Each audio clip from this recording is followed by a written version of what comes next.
أجمل كعا أو حنتن إشتي كفل تعاتيا عالم بغفواتن حرقنياتاتن فطورات كمزتملئت إنها تنقر أي عبيا برهان صحي بمشكو تنبر بقلت رئاتو يتفلتن زي فرحي نسألنا زبالونا يستمقرتن حدا مشيتكن لعلمت أنك تفلت مدلايا حسيواتو زي تفلت واقع يخفلا كله بزعوا على مستنقرانا قردما كالي أغويني يتصنح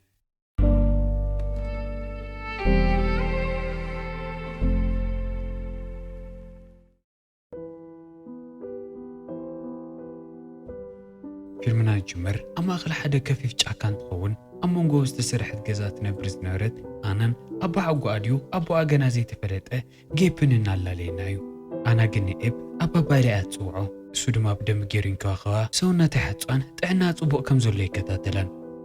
نمنتاي كم زغونوا لا نفلت دأمبر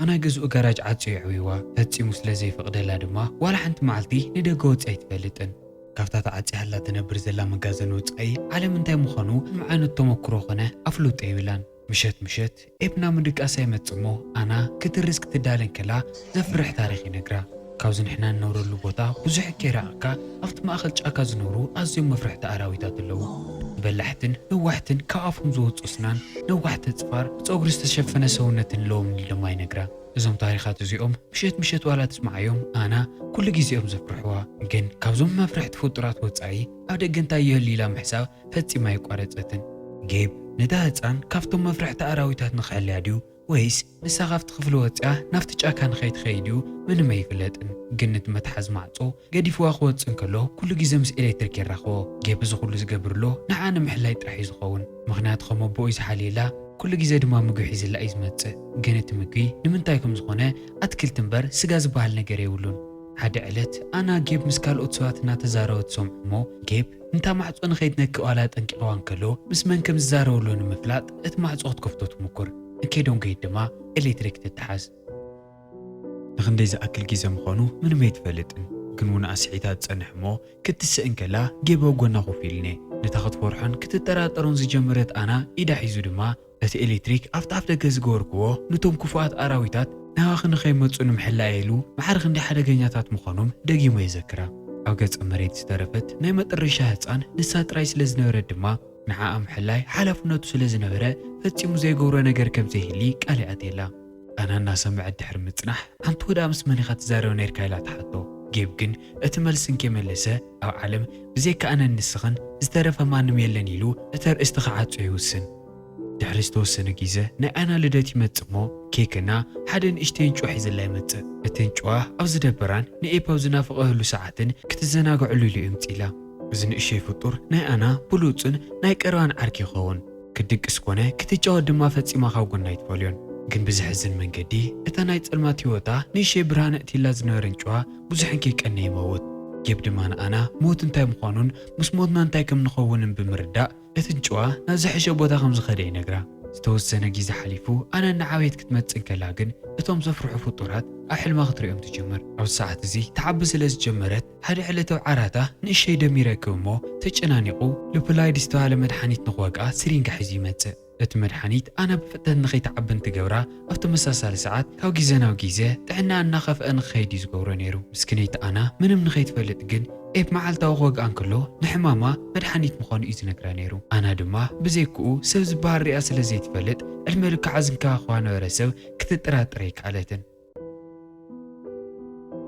أنا معلتا وز مدحانيت زنا واقعا عمداتي حلفو وتسيتو دما أو سونتا بقل صخر رأي جمر زي ودا عنزا يسمعها فتسي ما دما يتعرفن حدا معلت 5 لمده بتسرين غوغ أخمت انكلو جن أنا خلو سلزي كعلكو كاوك أنزاي قلاقلاني نافتن شوي زخدو زحشو بوتا سددني لا تلمنو إذا خسام عنكلو جيب بتعمي جنب مغنات مزاهت عن كاستو لده لعلى جميريو مكر أزول عنيرو ومترشا مسارح يوتسمو نوعلو توكيش يوقع اتمسل غير انكلو أنا بزيت فولت أمسوات الملك عند خبيوا أو هوسبيتال تنكحبو بتعم تلنا جيزا كافت خفلي نزوم دوكواتر النرستات انتوائسات واتسد كافتهن صعنا وقيت ناول علوي دورة ديومو قد ما حجي برهان صحاوي عواس لزي فلتن على معرخ ندي سفح مخانا سلزا قرمان لقي ماونا أسحيتانا مريت ودق قد أكتو لنا موكورتن كلاقن ستوسنا نرستات متسني رخو أمو نعراتا مليسن بقمدي أسرع بزحن كيت سنحت شيرف إلان استهالت نايت خواو بوليس ጉዳይ ኣና ንምምርማር ትመጽእ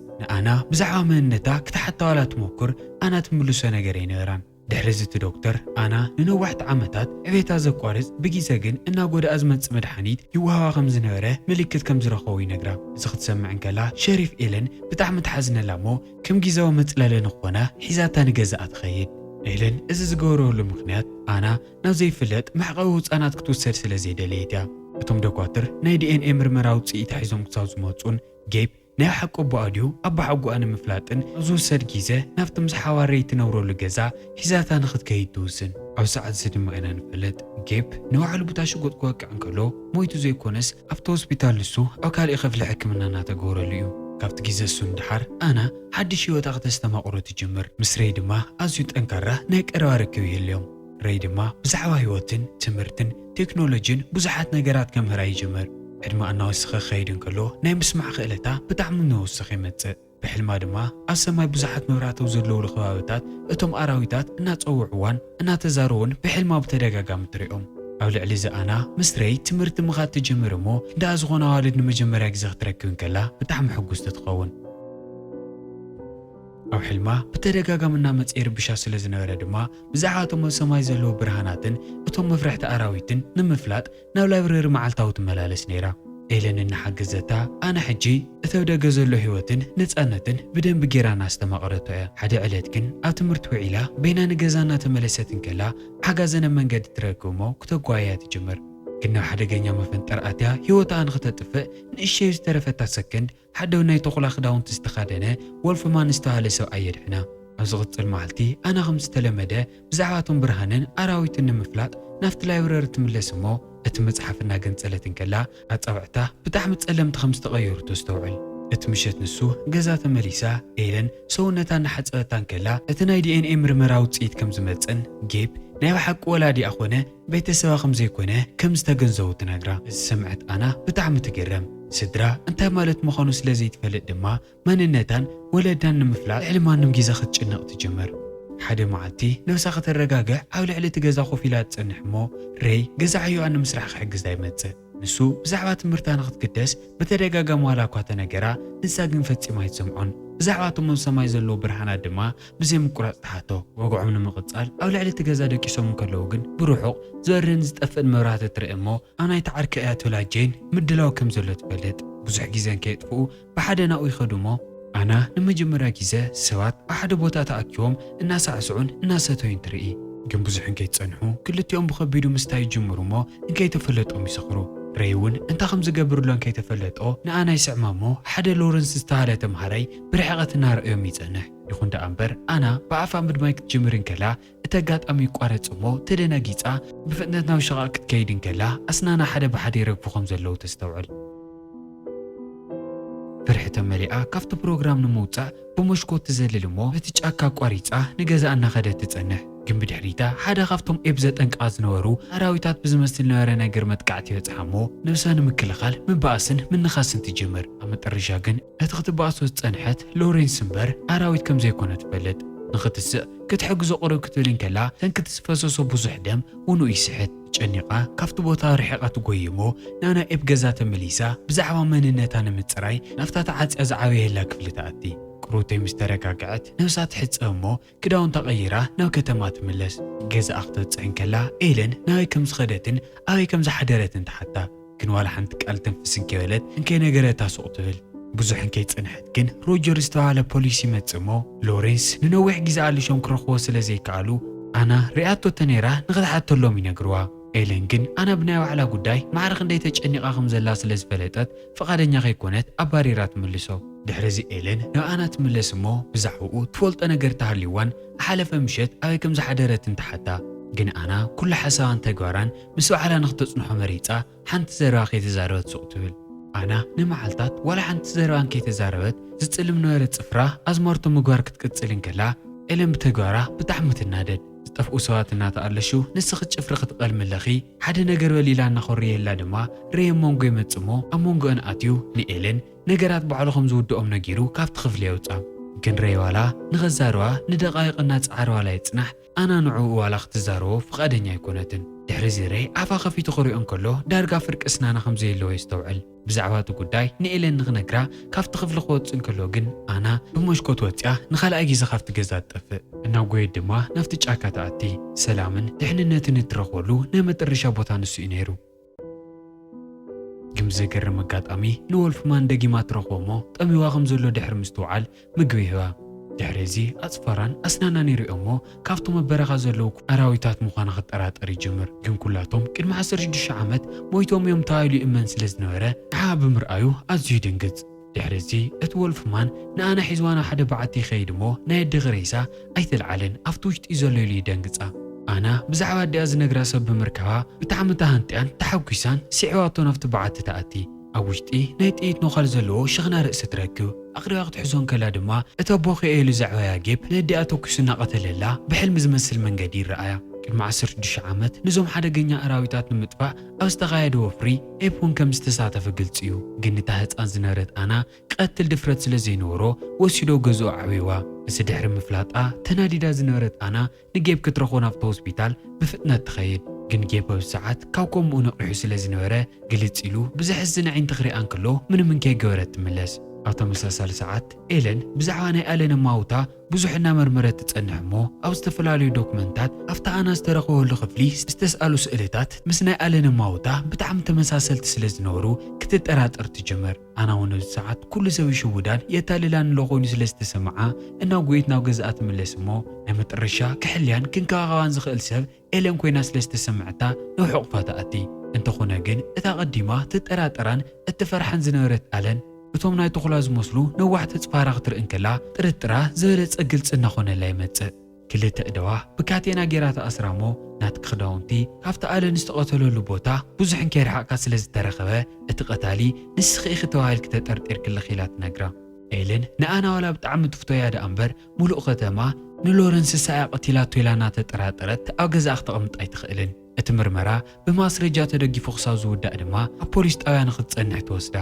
ኣና ብተደጋጋሚ ነፃ ምዃና ዋላ ተተዛረበት ግን ሰማዕ ኣይረኸበትን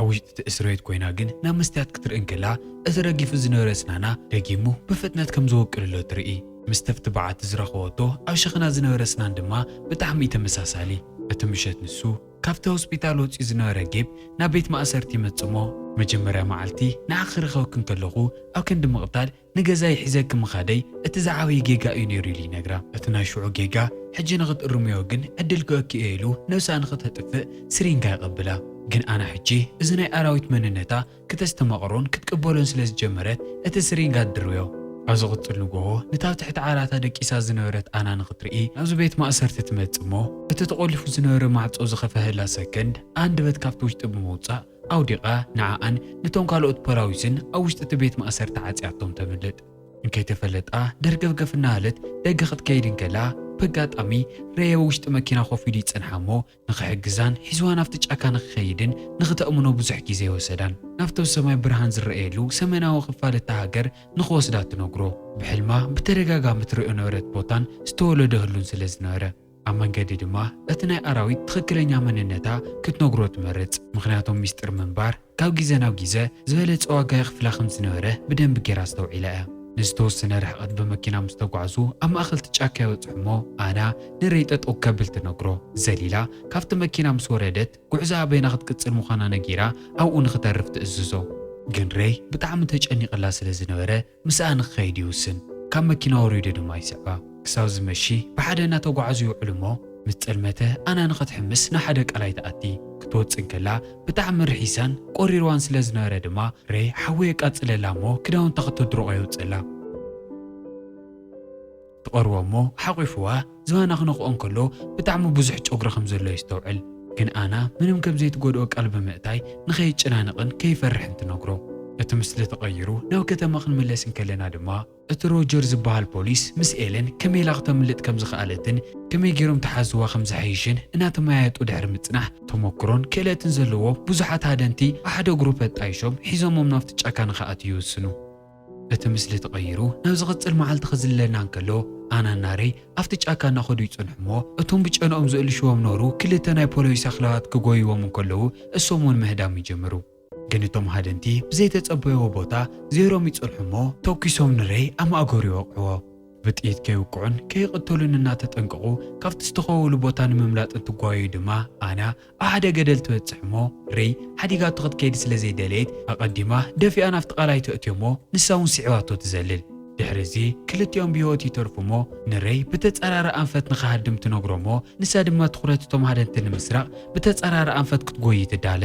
ሬይ ጠጠው ከብለዋላ ይድለ እምበር ብጣዕሚ ደኺሙን ደም ይፈሶን ስለ ዝነበረ ዝወለቶ ዘይክሰምዕ ካልእ ክገብር ኣይኽእልን ድሕሪዚ ኣና ናይ ዲኣ ዓጽምን ካልኦት ነገራትን ረኺባሉ ናብ ዝነበረት በዓቲ ትኸይድ በቲ ወገን ሙሉእ መዓልቲ ክጎዩ ዝወዓለ ሮይ ምስ ሓፍቱ ይራኸብ እሞ ኣና ምስኡ ከምዘየላን ኣራዊት ከም ዝተቐየረትን ይነግራ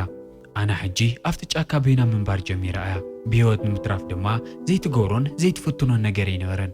ኣብቲ ጫካ ምንባራዊ ዝጀመረሎም ናይ መጀመርያ ሰሙናት ሙሉእ ንሙሉእ ሰውነታ ናብ ኣራዊት ክቕየር ይጅመር ጨነኣን መልክዓን ካብቶም ሃደንትን ኣኽላዋቶምን ንምሕላይ ድማ ሙሉእ ሰውነታ ብጭቃ ትሽፍን ድሕሪ ዝተወሰነ ግዜ ሓደ ዕለት ሬይ ንትምህርቲ እናኸደ ከሎ ሮጀር ኣብ ነዳዲ ጣብያ ብዙሓት ጎማታት ነዳዲ እናመልአ ይሪኦሞ ንኣነ ኣሊሾም ሒዞም ንኽቐትልዋ መዓር ክንደይ ከም ዝፅዕርለዎ ሪኡ ንኣለን ደው ኢሉ ንኸፍልጥ ኣይውስን እንተፍቲ ጫካ ዶ ኣና ንሓደ ካብቶም ሃደንቲ ብድሕሪት ሃንደበት ተጥቂዓ ቀቲላቶ ትኸይድ እቶም ሃደንቲ ድምፂ ሰሚዖም ናብቲ ቦታ ብፍጥነት ክመፁ ከለዉ ሬሳ ጥራይ ሓዲጋሎም ተጸሊላ ትጠፍእ ኣብ ሰዓት እዚ ኣና ሙሉእ ንሙሉእ ናብቶም ብሕልማት ሪኦም ዝነበሩ ኣራዊታት ተቐይረ እያ ሰባት ድምፃ ከይሰምዕዋን መልክዓ ከይረአዋን ድማ ብሰከንዳት ክታድኖም ትኽእል እያ ኣብ ዝቕፅል መዓልቲ ኤለን ንኣና ብጣዕሚ ሓዚናሃላ ስለ ዝነበረት ንኽትሕግዛ ናብቲ ጫካ ትመጽእ ግነኡ ካብ ዝወፅሐሉ ሰከንድ ጀሚራ ብዝሓለፈቶ ሬሳ ትረክብ ስለ ዝነበረት ብጣዕሚ ክትፈርሕን ክትጭነቕን ትጅምር እዚ ኸይኣክል ግን ሮጀር ቀዲሙ ይረኽባ እሞ መሳርሒ ብድሕሪታ ጠቂሙ ካብቲ ጉዳይ ኢዳ ንኽተውፅን ተመሊሳ ናብቲ ጫካ ንኸይትመፅን ብተደጋጋሚ የጠንቅቓ ግን ብዙሕን ከይጸንሐት ኣና ብፍጥነት ትመጽእ እሞ ንሮጀር እውን ምንም ዕድልን ከይሃበት ትቐትሎ